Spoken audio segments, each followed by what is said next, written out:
सर्वांना नमस्कार. आपल्याला आजपासून दररोज चालू घडामोडीच्या महत्त्वाच्या ज्या गोष्टी आहेत त्याच्याबद्दलची माहिती आपल्याला पाहायची आहे. दररोजचे जे डेली न्यूजपेपर असतात त्या न्यूजपेपरमध्ये अनेक महत्त्वाच्या बातम्या येतात. या बातम्या आणि त्याच्या बिहाइंड जीएस हे आपल्याला दररोजच्या दररोज क्लिअर करणं अतिशय आवश्यक असतं. मग आज आपल्याला काय पाहायचंय, आपल्याला हा जो न्यूजपेपर आहे लोकसत्ता, हा आजचा न्यूजपेपर आहे आणि याच्या मध्ये ज्या बातम्या आहेत, मग सगळ्यात पहिलं ह्याच्यातल्या कुठल्या महत्त्वाच्या बातम्या आहेत आणि दुसरी गोष्ट त्याच्या पाठीमागचं बिहाइंड द जीएस काय आहे याबद्दलची आपल्याला माहिती पाहिजे. म्हणजेच काय होईल, दररोजच्या दररोज जीएस आपलं क्लिअर होईल आणि त्याचा फायदा आपल्याला येणाऱ्या परीक्षेसाठी खूप मोठ्या प्रमाणात होईल. ही त्या पाठीमागची एक पार्श्वभूमी आहे. आपली विद्यादान अकॅडमी जी आहे तर ती आता नवीन उपक्रम सुरू करत आहे चालू घडामोडीच्या बाबतीत. त्यामध्ये काय होणार आहे की दररोजचा लोकसत्ता पेपर आणि त्याचा अनालिसिस आपण घेणार आहोत. ठीक आहे, तर आपण आजचा जो लोकसत्ता पेपर आहे या लोकसत्ता पेपर बद्दलची जी त्याच्यामध्ये महत्त्वाच्या ज्या बातम्या आहेत त्याची बिहाइंड स्टोरी काय आहे, त्याच्या पाठीमागचं जीएस काय आहे ते आपण समजून घेऊया. आता बुधवार आणि 22 तारखेचा हा लोकसत्ता पेपर आहे. यामध्ये काय, ह्या लोकसत्ता पेपर मधली जर आपण बघितली तर पहिली बातमी याच्यामध्ये अशी आहे की 5 लाख कोटीचे करार दावोस परिषद ही असं सांगितलंय. आता आपल्याला कळालं पाहिजे की 5 लाख कोटीचे करार झालेत, पण कुठं झालेत, कुठे इन्व्हेस्टमेंट होणार आहे.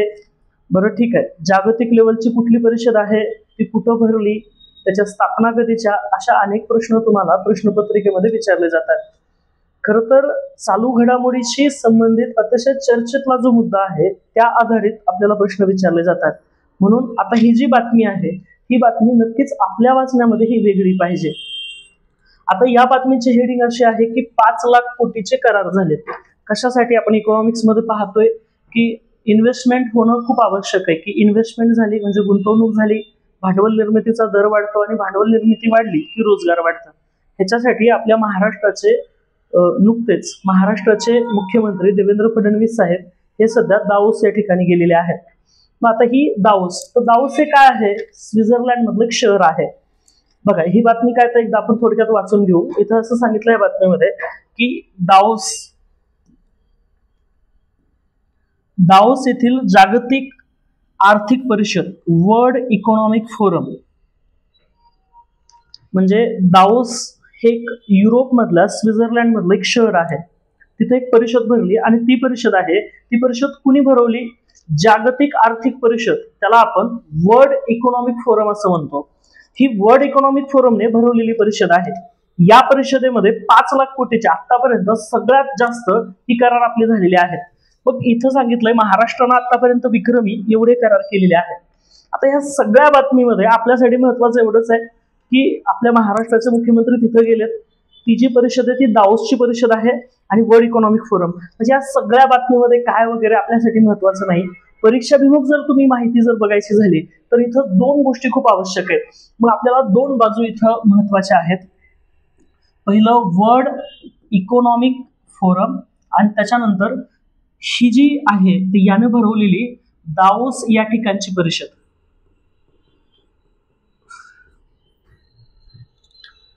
आता ह्याच्याबद्दलची माहिती आपल्याला विचारली जाऊ शकते परीक्षेमध्ये.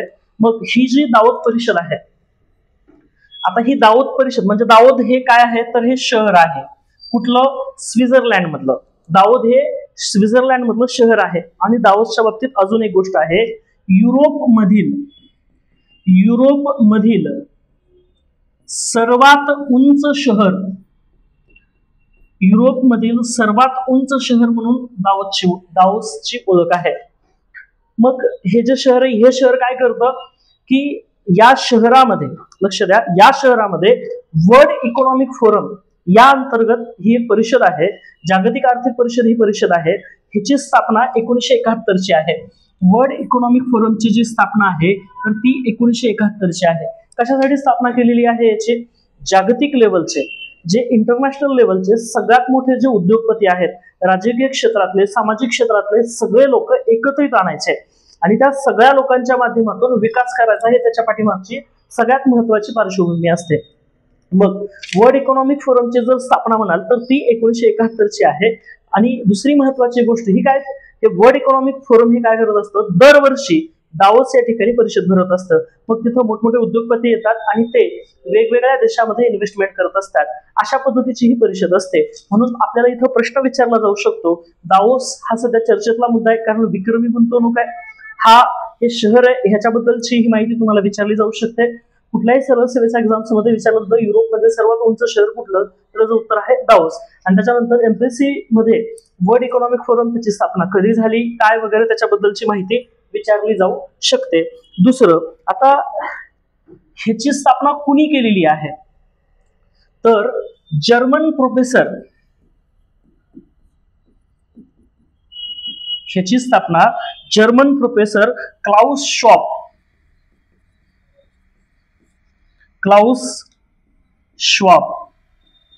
यांनी याची स्थापना केलेली आहे. वर्ल्ड इकॉनॉमिक फोरम त्याची स्थापना 1971 ची, आणि त्याची स्थापना कुणी केलेली आहे तर जर्मन प्रोफेसर क्लाउस श्वाब यांनी याची स्थापना केलेली आहे. ह्याच्याबद्दल यामध्ये आपल्याला प्रश्न विचारला जाऊ शकतो. एकतर सगळ्यात महत्वाचं करंटचा पॉइंट, आणि त्याच्यानंतर दुसरं त्या पाठीमागचं जीएस. या दोन्ही गोष्टी आपल्या लगेच ती न्यूज वाचताना झाल्या पाहिजेत, ही त्याच्यामधली महत्वाची गोष्ट आहे.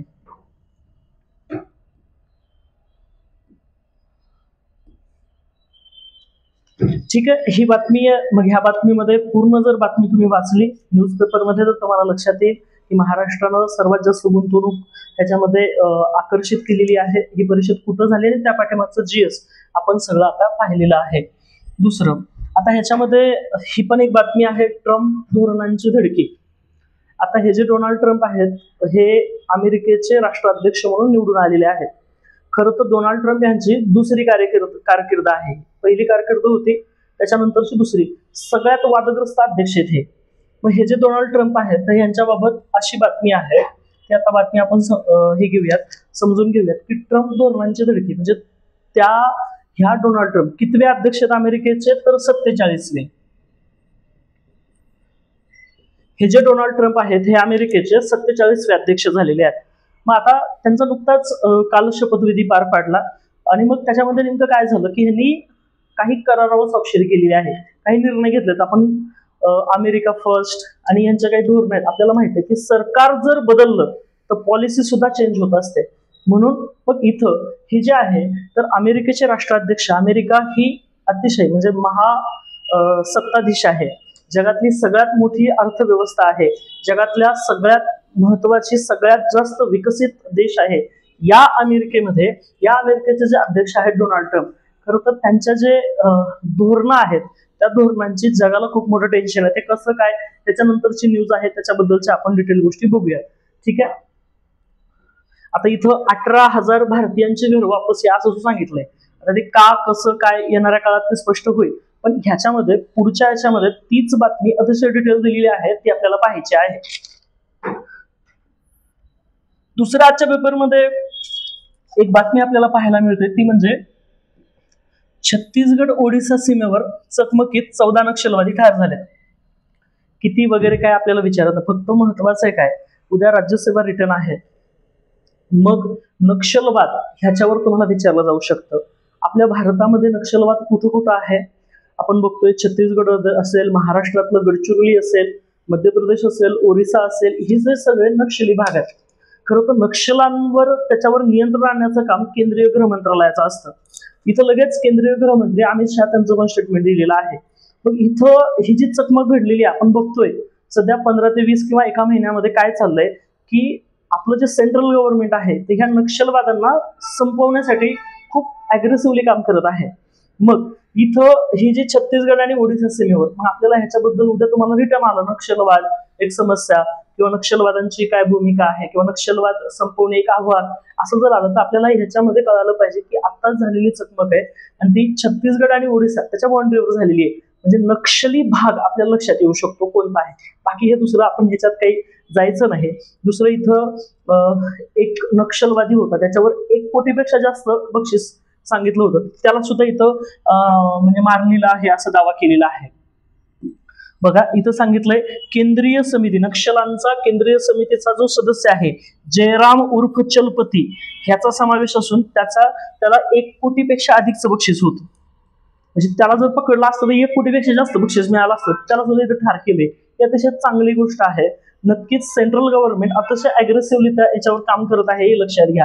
ठीक आहे, म्हणजे नक्षल भाग कुठला आहे, नक्षलच्या बाबतचा विषय लक्षात ठेवा. हे जे नक्षलवादी आहेत हे नक्षलवादी रानात राहणारे असतात, हे जंगलात राहणारे असतात. ह्या नक्षलवाद्यांच्या बाबतीत एक गोष्ट लक्षात ठेवा, ह्यांचा सरकारी धोरणांना विरोध असतो. सरकारची जी काही जंगलामध्ये डेव्हलपमेंट चाललेली असते त्याला ही लोक विरोध करत असतात आणि मग त्याच्यासाठी मग त्यांनी एक सशस्त्र सेना उभारलेली असते आणि इलिगली ती कामं करत असतात. म्हणून नक्षल ही जी समस्या आहे ही अंतर्गत समस्या आहे, ही गोष्ट याच्यामध्ये लक्षात ठेवा.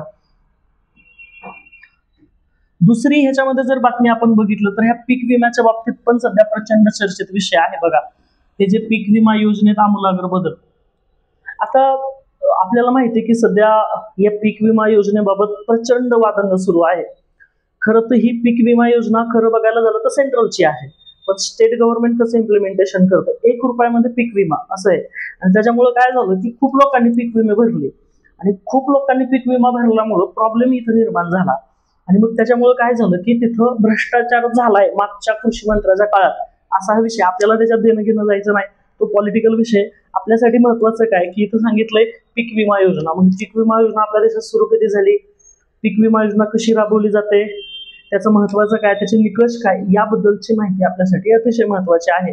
मग आता ही जी आहे पीक विमा योजनेत आमूलाग्र बदल, आता आपल्याला पाहायचं आहे ही जी पीक विमा योजना आहे तर ही सुरू कधी झाली आणि त्याचा हिस्ट्री काय आहे हे आपल्याला आता समजून घ्यायचं आहे.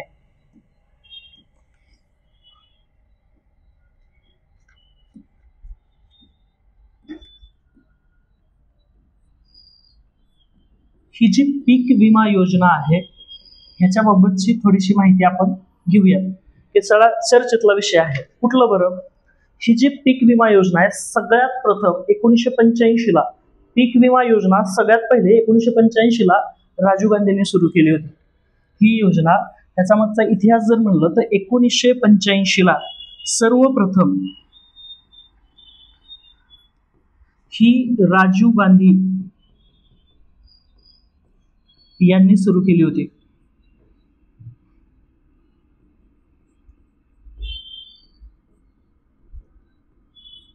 बघा, ही जी पीक विमा योजना आहे ही पीक विमा योजना सगळ्यात पहिले कोणी सुरू केली होती तर ती राजीव गांधींनी सुरू केली होती. त्याच्यानंतर इथं जर म्हणलात तर 1999 ला जे अटल बिहारी वाजपेयींचं सरकार होतं त्यांनी राष्ट्रीय कृषी विमा योजना सुरू केली. ह्याच्यानंतरचं जर आपण बघितलं तर 1999 ला एनडीएचं गव्हर्नमेंट होतं आपल्याला माहित आहे आणि ते अटल बिहारी वाजपेयींचं. त्यांनी कोणतं केलं तर राष्ट्रीय कृषी विमा योजना. लक्षात ठेवा, राष्ट्रीय कृषी विमा योजना सुरुवात केली.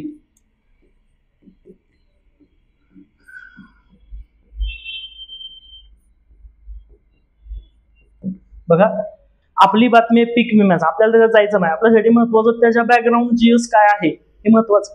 पीक विमा योजना देशात सर्वप्रथम कधी सुरू झाली, 1985. पीक विमा योजना देशामध्ये सर्वप्रथम कधी सुरू झाली ते 1985.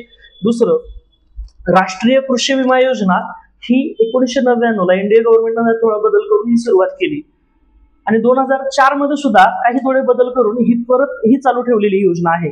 आता काय होतं, शेतकऱ्याच्या वाट्याला आता ही पीक विमा म्हणजे काय नेमकं आपल्याला माहिती आहे. प्रत्येक क्षेत्र असू देत, प्रत्येक क्षेत्रात कष्ट केल्यावर काहीतरी मिळतच, पण शेती हे एकमेव असं क्षेत्र आहे त्याच्यामध्ये कष्ट केलं तर मिळेलच ह्याची शाश्वती नाही. कारण सगळ्या गोष्टी ह्या निसर्गावर डिपेंडंट आहेत. सगळ्या गोष्टी निसर्गावर डिपेंडंट आहेत. कष्ट चुकत नाही, भेटायचं मात्र भेटत नाही, त्याचं नाव आहे शेती.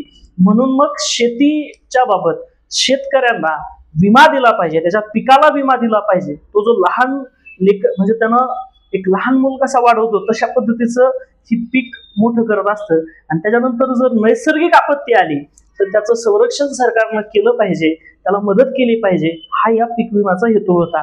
या देशामध्ये सर्वप्रथम पीक विमा सुरू केला ते राजीव गांधींनी. ते कधी 1985 ला. 1999 ला अटल बिहारी वाजपेयींचं नाव बदललं पण हा कन्सेप्ट पुढे चालू ठेवला, तो होता राष्ट्रीय कृषी विमा योजना. त्याच्यानंतर मग नरेंद्र मोदी सरकारनं 2016 ला प्रधानमंत्री फसल विमा योजना सुरुवात केली. प्रधानमंत्री फसल विमा योजना सुरुवात केली. मग मोदी साहेबांनी ही जी काही योजना सुरुवात केली त्याच्यामध्ये अनेक चेंजेस केले. त्यांचं मत असं होतं की जो प्रीमियम असेल तो प्रीमियम अतिशय कमी असावा, सगळ्या शेतकऱ्यांना ह्याचं कव्हर दिलं गेलं पाहिजे, आणि दुसरी गोष्ट थेट शेतकऱ्याच्या खात्यामध्ये ती रक्कम पडली पाहिजे. ह्याच्यामधलं जे काही करप्शन आहे हे करप्शन दूर झालं पाहिजे आणि त्याचं अजून पारदर्शक ही योजना आहे ती बनवली पाहिजे, असे आदेश या योजनेअंतर्गत राज्याला दिले गेले. महाराष्ट्रानं काय केलं, 1 रुपयामध्ये पीक विमा हे लॉन्च केलं आणि त्याच्यामध्ये करप्शन भरपूर झाला. त्याचं कारण अनेक लोकांनी विमा भरला आणि मग त्या विम्याचे गैरफायदे खूप लोकांनी घेतले गेले. इथं सांगितलंय की एक देश एक विमा अशा पद्धतीची ही योजना राबवण्यासाठी 2016ला प्रधानमंत्री नरेंद्र मोदी यांनी प्रधानमंत्री फसल विमा योजना ही 2016ला सुरुवात केलेली योजना आहे. ही कधीपासून केली तर खरीप हंगामापासून सुरू केलेली योजना आहे. तर त्या रिलेटेड जी न्यूज होती त्याच्याबद्दलच्या आपण ह्या थोड्याशा महत्वाच्या गोष्टी बघितल्या. इथं सांगितलेलं आहे पीक विमा योजनेत आमूलाग्र बदल. आता ही जी आहे 1 रुपयाला जी पीक विमा होता त्याच्यात बदल करायचा असं कृषी मंत्र्यांनी सध्याच्या नवीन सांगितलेलं आहे. इथं जर आपण बघितलं तर हे जे आहे तर मार्च पासून कृषी खात्याच्या सर्व योजना, हे पण त्याच्यामधला एक पॉईंट आहे, ते पण आपण एकदा वाचून घेऊयात म्हणजे कळेल की नेमकं काय आहे ते. लक्ष द्या, इथं काय सांगितलंय, मार्च पासून कृषी खात्याच्या सर्व योजना ऍग्री स्टॉक या योजनेअंतर्गत राबवण्यात येतील. बघा हा एक ह्याच्यामधला अतिशय महत्वाचा आहे. मार्च पासूनच्या सगळ्या योजना, लक्षात ठेवा, सर्व कृषी खात्याच्या योजना ऍग्री स्टॉक या योजनेअंतर्गत राबवण्यात येतील, असा विश्वास कृषी मंत्री माणिकराव कोकाटे, सध्याचे कृषी मंत्री नवीन झालेले माणिकराव कोकाटे यांनी त्यामध्ये दिलेला आहे. ठीक आहे, 1 रुपयात पीक विमा बंद अशी असं लिहिलं पण होतं. अशी एक इथं सांगतं की लोकसत्तामध्ये एक मजकूर प्रसिद्ध झाला होता, त्या रिलेटेड ह्या गोष्टी त्याच्यामध्ये सांगितलेल्या आहेत. ठीक आहे, आपल्याला माहिती आहे विधानसभेमध्ये याच्या विरुद्ध आरोप झाले, आपल्याला त्याच्यात जायचं नाही. आपल्यासाठी महत्वाची गोष्ट कुठली, त्याची पार्श्वभूमी काय. म्हणून पीक विमा याच्याबाबतची योजना सुरू केली राजीव गांधींनी. कधी, 1985ला. त्याच्यानंतर जी सगळ्यात महत्वाची गोष्ट अशी आहे की 1999ला ती विमा ती जी आहे तर ती योजना पुढे चालू ठेवली आणि 2016ला प्रधानमंत्री फसल विमा योजनेअंतर्गत ह्या योजना खऱ्या अर्थानं सुरू राहिलेल्या आहेत. ठीक आहे, ह्याच्यानंतरची एक महत्वाची बातमी आपण जर बघितली, थोडं जर पुढे आलो, ई गव्हर्नन्स निर्देशांकात पुणे महानगरपालिका अग्रस्थानी आहे. तर आता प्रशासनाशी संबंधित असल्यामुळं थोडंसं इम्पॉर्टंट आहे, एकदा रीड करून आपण जाऊयात की ई गव्हर्नन्स हा जो निर्देशांक आहे ह्याच्यामध्ये पुणे महानगरपालिका अग्रस्थानी झालेली आहे. ठीक आहे, तर ह्याच्यातली बातमी दिली आपल्याला. फक्त ई गव्हर्नन्स हा एक इंडेक्स आहे आणि त्याच्यामध्ये पुणे महानगरपालिकेने टॉप केलेला आहे, अशी पण एक बातमी आहे की एवढी हेडिंग वाचून आपल्याला पुढे जावं लागणार आहे, हे महत्वाचं आहे. ठीक आहे, बाकीच्या कुठल्या ह्याच्यातल्या महत्वाच्या गोष्टी नाहीयेत.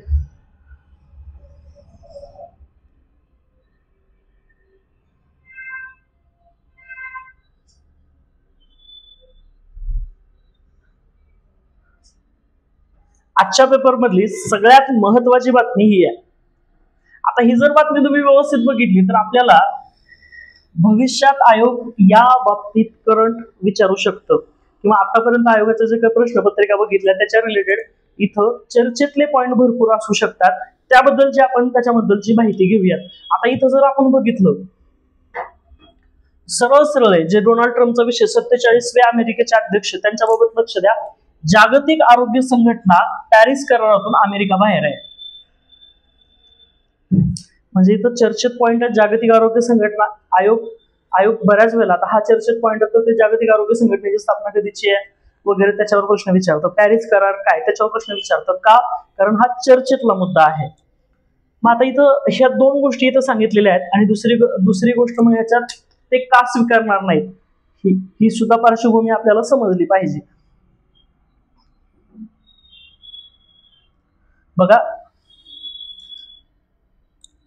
अध्यक्षपदाची सूत्र स्वीकारल्यानंतर डोनाल्ड ट्रम्प यांनी निर्णय घेतले आणि त्याच्यातून सांगितलं अमेरिकेच्या अध्यक्षपदी डोनाल्ड ट्रम्प येतात त्यांनी सांगितलंय की WHO जी आहे पॅरिस हवामान परिषदेतून बाहेर पडण्याचा निर्णय घेतला आहे.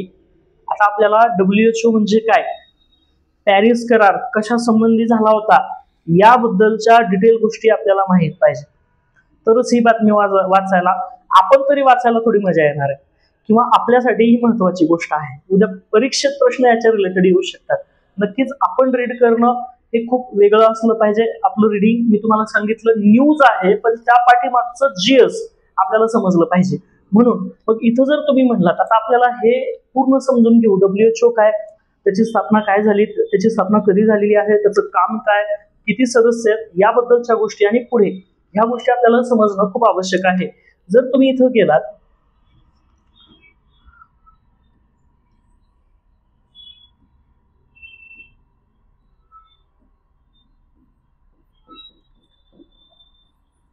कोविडच्या वेळेस तुम्ही खूप ऐकत असाल WHO चा जो लॉंग फॉर्म आहे तो आहे वर्ल्ड हेल्थ ऑर्गनायझेशन, जागतिक आरोग्य संघटना. ह्या WHO ला असं म्हणतात की जागतिक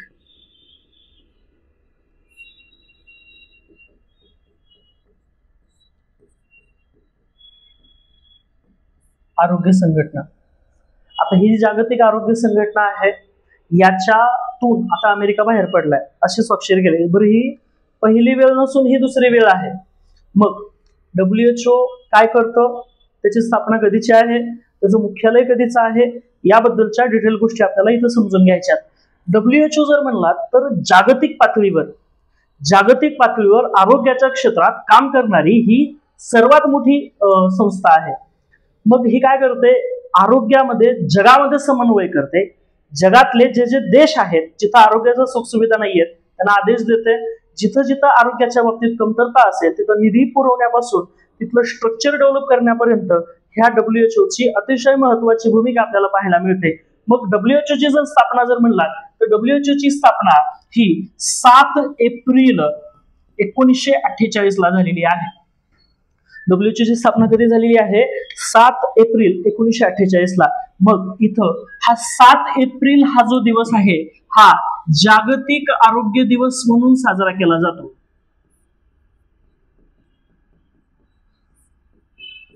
सात एप्रिल हा कोणता दिवस साजरा केला जातो, जागतिक आरोग्य दिवस. का, कारण 7 एप्रिल 1948 ला WHO ची स्थापना झालेली आहे. म्हणून आपल्याकडे 7 एप्रिल हा जागतिक आरोग्य दिवस म्हणून साजरा केला जातो. ही गोष्ट महत्वाची आहे. त्याच्यावर तुम्हाला प्रश्न विचारला जातो, एकतर WHO ची स्थापना कधी झाली, दुसरा प्रश्न याच्यामध्ये विचारला जाऊ शकतो की जागतिक आरोग्य दिवस हा कधीपासून साजरा केला जातो, तर तो आहे, त्याची तारीख आहे 7 एप्रिल. ही गोष्ट लक्षात ठेवा, 7 एप्रिलला जागतिक आरोग्य दिवस म्हणून साजरा केला जातो. आता 48 ला याची स्थापना आहे आणि याचं मुख्यालय विचारलं जातं, त्याचं मुख्यालय आहे जिनिव्हा. ह्याचं जे मुख्यालय आहे, लक्ष द्या, ह्याचं मुख्यालय आहे जिनिव्हा. बघा, लक्ष द्या, आपण WHO बद्दल माहिती पाहतोय. ह्याच्यामध्ये एक गोष्ट लक्षात घ्या, वर्ल्ड हेल्थ ऑर्गनायझेशन ह्याची स्थापना 7 एप्रिल 1948 ला आहे.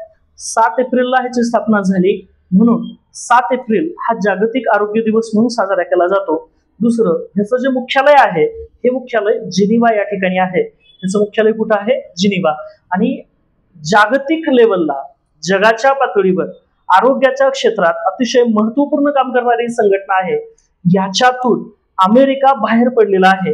का बाहेर पडलाय, त्याचं कारण अमेरिकेनं सांगितलंय की WHO न कोविड मध्ये चांगलं काम केलं नाही असा आरोप ठेवला आणि ही त्याच्यातून बाहेर पडलेली आहे. म्हणून ह्याच्यामध्ये तसं त्याचं कारण सांगितलेलं आहे. दुसरं एक गोष्ट इथं चर्चेत आलेला पॉइंट आहे, तो पण आपण जरा समजून घेऊ.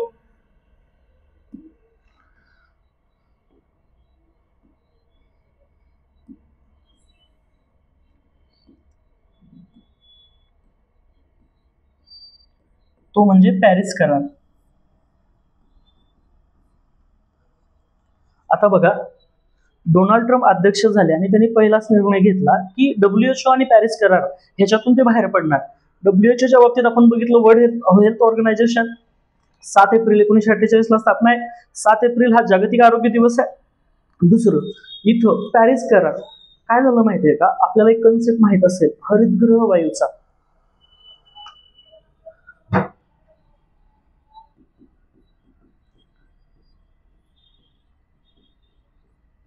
ह्याला इंग्लिशमध्ये ग्रीन हाऊस इफेक्ट असं म्हणतात. काय असतं, वातावरणामध्ये CO2, कार्बन मोनॉक्साईड, त्याच्यानंतर फ्लोरोकार्बन असे जे घातक वायू असतात हे काय करत असतात, वातावरणामध्ये हीट वाढवत असतात. आपल्याला माहित आहे अगोदरच जागतिक तापमान वाढ ही जागतिक पातळीवर खूप मोठी समस्या आहे. तर मग जागतिक जी तापमान वाढ आहे ही 2 डिग्री सेल्सिअस न कमी झाली पाहिजे, यासाठी पॅरिस येथे एक परिषद भरली. आणि ही जी परिषद आहे ही परिषद कधी भरली तर 2015 ला. आणि मग वातावरणामध्ये CO2 असेल, कार्बन मोनॉक्साईड असेल, कार्बन डायऑक्साईड असेल, त्याच्यानंतर आपण ह्याच्यामध्ये म्हणालो मिथेन असेल, ही जी काही सगळी वायू ही बाहेर पडतात आणि त्या वायूंना हरितगृह वायू असं म्हणतात, त्याला ग्रीन हाऊस इफेक्ट असं म्हणतात. का? कारण ती वायू काय करत असतात, उष्णतेला धरून ठेवतात. मग उष्णतेला धरून ठेवल्यामुळं काय असतं की जागतिक तापमान वाढ ही तशी वाढत असते. मग हे जे हरितगृह वायू आहेत हे जिथून बाहेर पडतात, वाक्य लक्षात घ्या, हरितगृह वायूंच्या बाबतीत एक गोष्ट इथं लक्षात ठेवा, ह्याचं उत्सर्जन होत असतं. या हरितगृह वायूच्या बाबतीत काय होतं, उत्सर्जन होतं. मग जगामध्ये 55% ह्याचं उत्सर्जन करणारे देश 55 आहेत. लक्ष द्या, जगात 55% उत्सर्जन करणारे देश किती आहेत तर ते 55 आहेत. ही गोष्ट लक्षात ठेवा. आणि मग इथं जर आपण म्हणालो तर या 55 देशांसाठी हे जे वायू आहेत हे उत्सर्जन न करण्यासाठीचा केलेला जो करार आहे त्याला पॅरिस करार असं म्हणतात. हा पॅरिस करार कधीचा आहे तर हा पॅरिस करार 2015चा आहे. कधीचा आहे हा पॅरिस करार? 2015चा आहे. आणि दुसरी गोष्ट, ह्याला मान्यता कधी दिलेली आहे तर 12 डिसेंबर 2015 ला. लक्षात ठेवा, या पॅरिस कराराला मान्यता दिलेली आहे 12 डिसेंबर 2015. आयोगानं आतापर्यंत अनेक वेळा ह्याच्यावर प्रश्न विचारलेले आहेत की पॅरिस कराराला मान्यता खालीलपैकी कधी देण्यात आलेली आहे. तर त्याला जी मान्यता आहे तर ती मान्यता दिलेली आहे 22 डिसेंबर 2015 ला. दुसरी गोष्ट, या पॅरिस करारामध्ये जर आपण बघितलं तर भारतानं हा करार कधी साईन केलेला आहे. महत्वाची गोष्ट आहे, तुम्हाला ह्याच्यावर प्रश्न विचारला जाऊ शकतो. जे देश सर्वात जास्त हरितगृह वायू बाहेर टाकतात त्यांच्यावर तेवढा हरितगृह वायू बाहेर टाकू नये असं बंधन आणणारा हा करार आहे. मग असे जगातले टॉप मोस्ट 55 देश आहेत की ज्यांच्यातून 55% हरितगृह वायू बाहेर पडतो. या देशांसाठी आणि सगळ्या देशासाठी हे जे हरितगृह वायू आहेत त्याला ग्रीन हाऊस इफेक्ट असं म्हणतो आपण. मग CO2, मिथेन हे जे सगळे आहेत, क्लोरोफ्लोरोकार्बन, ह्याला हरितगृह वायू असं म्हणतात. हे वायू उष्णतेला धरून ठेवतात. हे वायू काय करतात, ही जी उष्णता आहे या उष्णतेला धरून ठेवतात आणि त्याच्यामुळं तापमान वाढ होते. आणि तापमान वाढ ही चांगली नाही. तापमान वाढीमुळं बर्फ, हिमालयाचा बर्फ हा वितळत आहे आणि हा बर्फ वितळत असल्यामुळं पाण्याची समस्या गंभीर होत आहे. पाणी पातळी वाढत आहे, आजार वाढत आहेत आणि हे जगासाठी चांगलं नाही. ह्याच्यामुळं मग ह्याच्यासाठी बंदी घालण्यासाठीचा हा करार आहे पॅरिस करार. मग ह्याच्या बाबतीत हा करार 22 डिसेंबर 2015चा आहे. दुसरा एक ह्याच्या रिलेटेड प्रश्न आपल्याला विचारला जाऊ शकतो. तो प्रश्न म्हणजे असा आहे की भारतानं ह्याच्यासाठी स्वाक्षरी कधी केलेली आहे. तर भारताची जी स्वाक्षरी आहे ती 3 ऑक्टोबर 2016 ला. पॅरिस करारावर भारताची स्वाक्षरी कधीची आहे तर ती 3 ऑक्टोबर 2016 ची आहे. पॅरिस करारावर भारताची जी स्वाक्षरी आहे तर ती कधी आहे तर 3 ऑक्टोबर 2016. ठीक आहे. तर आपल्यासाठी महत्वाचं काय की डोनाल्ड ट्रम्प 47वे अध्यक्ष आहेत. पहिल्या दिवशी त्यांनी या 2 गोष्टीतून बाहेर पडण्याचा निर्णय घेतलाय. तर ह्या 2 गोष्टी काय आहेत बाबा, ह्याच्याबद्दलची थोडीशी माहिती आपल्याला माहित पाहिजे. उद्या आयोग ह्यावर तुम्हाला प्रश्न विचारू शकतं. ठीक आहे. आता इथं ही बातमी काय बघा, जागतिक आरोग्य संघटना आणि पॅरिस करार हे काय तर आपण आताच बघितलं. दुसरं, अमेरिकेच्या अध्यक्षपदाची सूत्रे हाती घेताच डोनाल्ड ट्रम्प यांनी याच्यातून सांगितलं आणि ब्रिक्स संघटनेला सुद्धा इशारा दिलाय. ब्रिक्स संघटनेला काय इशारा दिलाय की डॉलरला जर पर्याय शोधला तर त्यांच्यावर 100% कर लावू.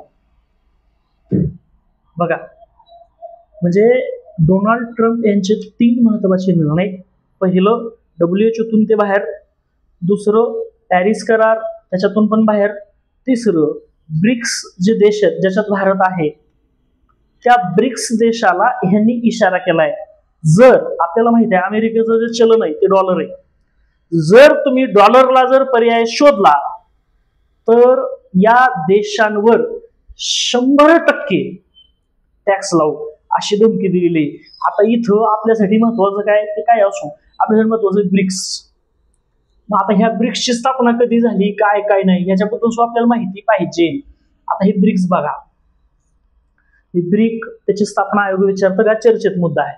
बरोबर, ह्या प्रश्न विचारले जातात का, कारण चर्चेतला मुद्दा आहे. आता बघा ह्याच्याबद्दल आपण थोडीशी माहिती बघू. ब्रिक नेमकं काय आहे. ब्राझील, रशिया, भारत, चीन ह्या सर्व अतिशय प्रगती करणाऱ्या देशांनी ह्या सगळ्यांसाठी हा शब्द वापरला जातो.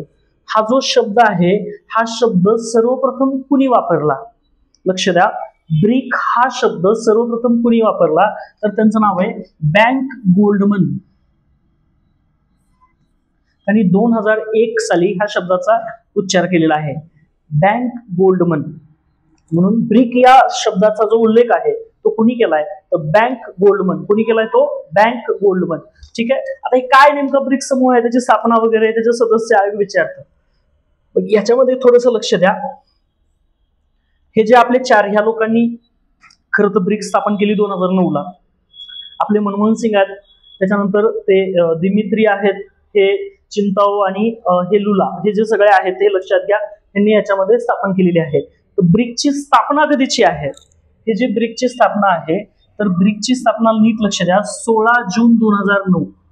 चर्चेतला पॉइंट आहे. ब्रिकची स्थापना ही कधीची आहे तर 16 जून 2009 ची आहे. चालू घडामोडीमध्ये आयोग याच्यावर प्रश्न विचारतो की ब्रिकची स्थापना खालीलपैकी कधी झाली. आता सध्या ब्रिक्स आहे तर कधी 16 जून, कधी तर सांगाल 16 जून 2009. ब्रिक्सची स्थापना कधी झालेली आहे 16 जून 2009 ला याची स्थापना झालेली आहे. ही गोष्ट लक्षात ठेवा.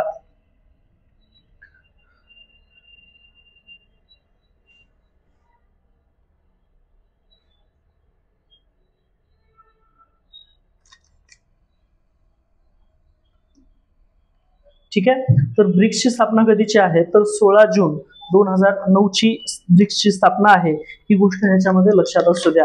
ठीक आहे. त्याच्यानंतर मग ब्रिक्स मध्ये जर आपण म्हणालो तर रशियामध्ये ह्याची स्थापना झालेली आहे. ब्रिक्सची स्थापना कधी झाली तर रशियामध्ये झालेली आहे. ठीक आहे. 26% जगाचा भूभाग आणि त्याच्यानंतर 42% लोकसंख्या ही ब्रिक्सची लोकसंख्या समजली जाते. आणि विशेष म्हणजे काय, भारत हा ब्रिक्स मधला एक सदस्य आहे आणि भारताचा सगळ्यात जास्त व्यापार, आपण म्हणतो ना व्यापार सगळ्यात जास्त हा अमेरिकेबरोबर चालतो. बरोबर, व्यापार शेष हा अमेरिकेबरोबर आहे. आपण सगळ्यात जास्त जी आयात आहे तर ती आयात जरी चीनकडून करत असो पण सगळ्यात जास्त निर्यात 2023 नुसार आपण अमेरिकेला करतो. म्हणून व्यापारच्या बाबतीत सर्वात मोठा व्यापार भागीदार आपला अमेरिका आहे आणि आपल्याला अमेरिकेला दुखून चालणार नाही. आणि डोनाल्ड ट्रम्प यांचा जो इशारा आहे त्यांनी सरळ सांगितलंय की जर ब्रिक्सनं डॉलरला पर्याय शोधला, ब्रिक्सनं जर डॉलरला पर्याय शोधला तर 100% कर लावू, ह्याबाबतची ही सगळी बातमी आहे. मग त्यांनी पॅरिस कराराला का विरोध केला, त्यांचं म्हणणं असं आहे की हा करार एकतर्फी आहे. या करारातून अमेरिकेला प्रचंड प्रमाणात बंधनं टाकली जाणार आहेत. इथं असं पण सांगितलंय की चीनमध्ये जे आहे तर चीनला कुठलेही बंधन नाही. चीन सुद्धा हे जे सर्वात जास्त उत्सर्जक हरितगृह वायू उत्सर्जन करणारा देश आहे पण त्याच्यात बंधनं नाहीयेत. तर असं हे त्यांचं हे आहे आणि त्या टॅक्सचं ओझं तिथं वाढत आहे म्हणून ते बाहेर पडतायत असं इथं सांगितलेलं. इथं बघा आपला डॉलरला पर्याय शोधल्यास 100% कर लावू.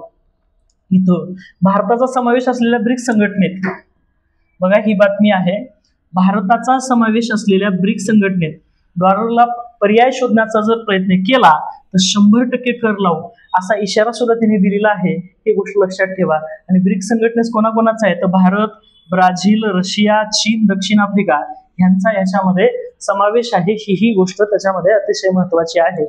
ठीक आहे. तर आताच्या या पेपरमध्ये एवढ्या सगळ्या गोष्टी अतिशय महत्वाच्या होत्या, हे लक्षात ठेवा. ठीक आहे.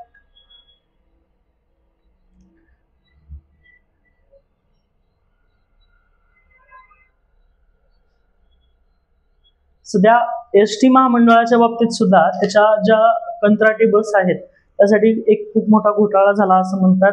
त्यामुळे त्या बसच्या निविदा सुद्धा रद्द झालेल्या आहेत. एक जस्ट आपल्याला ह्याच्यावर काय प्रश्न आहे पण एक आपल्याला माहित पाहिजे ही गोष्ट लक्षात ठेवा. ठीक आहे.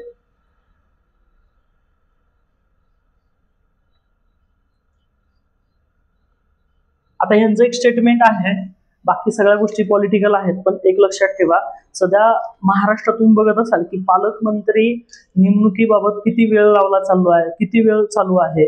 एक नवीन त्यांनी पद निर्माण केलंय, असं म्हणतात सहपालकमंत्री. तर अजून काय असं ऑथेंटिक कुठं आपल्याला न्यूज मध्ये आलं नाही, पण हे विरोधी पक्षाच्या खासदार असं सांगतात. तर हे काही घटनात्मक नाहीये वगैरे असं सगळ्यात त्याच्यामध्ये सांगितलेलं आहे. तर ही थोडंसं लक्षात ठेवा. सहज थोडंसं आपल्याला किंवा असा काही प्रकार आहे, आपल्याला बाकी पॉलिटिकल मध्ये राहायचं नाही. दुसरी एक महत्वाची गोष्ट बघा, आपण काल बघितलं की महाराष्ट्राच्या हायकोर्टच्या मुख्य न्यायाधीशाची निवड झालेली आहे. तर ते जे मुख्य न्यायाधीश आहेत त्यांचं नाव आहे आलोक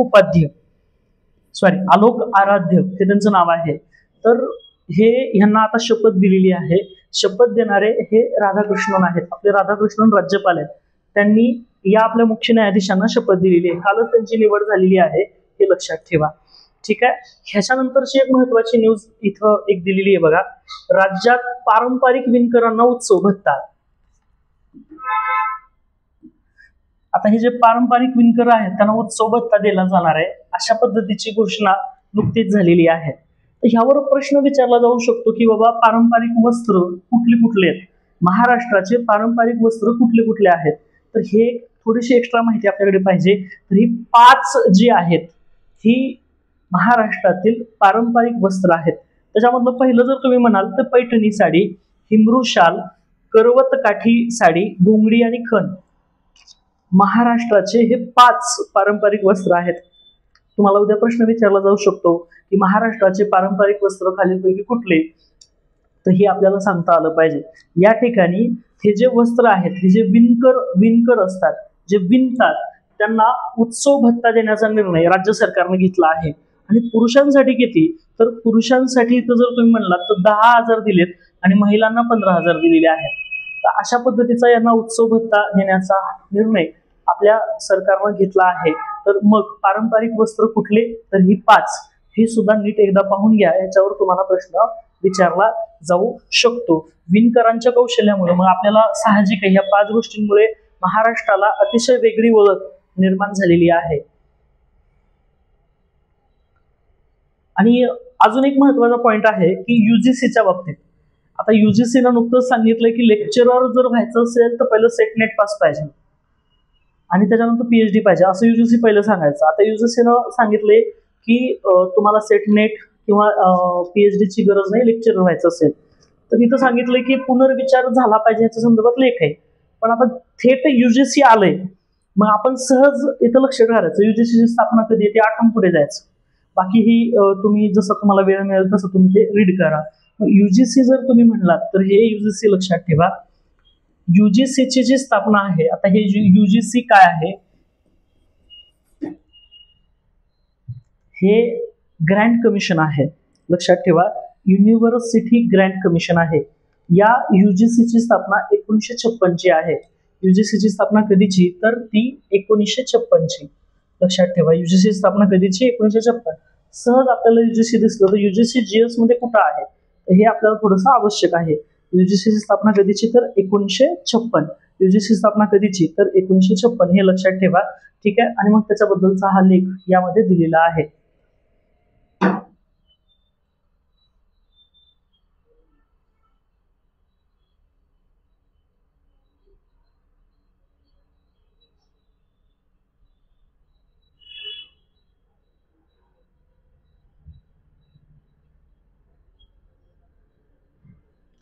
अशा पद्धतीची थोडक्यात माहिती आपण आजचा जो पेपर आहे त्याच्याबद्दलची घेतली. ज्या चालू घडामोडी होत्या, बाकी पण संपादकीय लेख वगैरे आहेत. नक्कीच इथून पुढच्या डेली मी लेक्चर घेणार आहे. नक्कीच तुम्हाला कळवेल की किती वाजता मी लेक्चर सकाळी लवकर अपलोड करेल.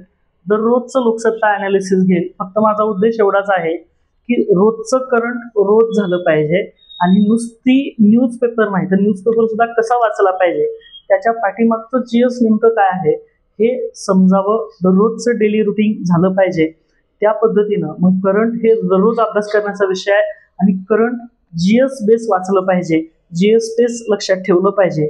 या हेतूनं हा सगळा आपण इनिशिएटिव्ह, हा उपक्रम आपण सुरू केला. नक्कीच आमच्या चॅनलला तुम्ही सगळेजण सबस्क्राईब करा. त्याचा जो हे आहे बेल आयकॉन आहे ते पण हे करा, म्हणजे तुम्हाला नोटिफिकेशन येईल आणि तुम्हाला असेच चांगले गुणवत्तापूर्वक जे व्हिडिओ आहेत ते सगळे व्हिडिओ तुम्हाला पाहता येईल. नक्कीच आपली काही अडचण असेल, कुठलं काही विचारायचं असेल, आपण नक्की कमेंट करू शकता. आजच्यासाठी धन्यवाद.